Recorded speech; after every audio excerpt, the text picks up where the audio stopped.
ahoi toro aria mena iheo mwanya mwanya matikoragwo na mweke wa gucirutithia wira gitumi matingihota kurirukia bendera cia mabũrũri mao mathako-inĩ o mothe ma kĩmabũrũri.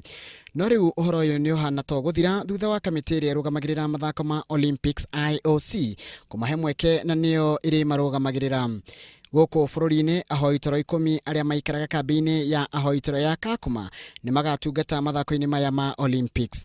Mũtabania wa mũbango ũyũ nĩ mũteng'eri njorua wa nahau gabere Tegla Lorupe anyitanĩire na honge ingĩ cia gũteithia ahoi toro. It's the first time it's historical thing to have more than 10 athletes running for the under IOC flag.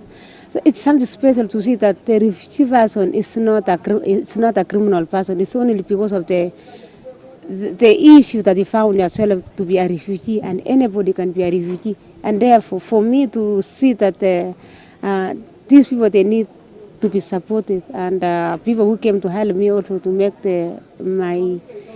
my mission came true, to give that person hope. Riu mubango uyu ni ukuhe atengeria ya kiene ni amu aingi monagwo tari o andu o uguo, na Lorupe arauga ati kamiti ya Olympics ni maheaga uteithio. Once in a while we go to ask National Olympic for support.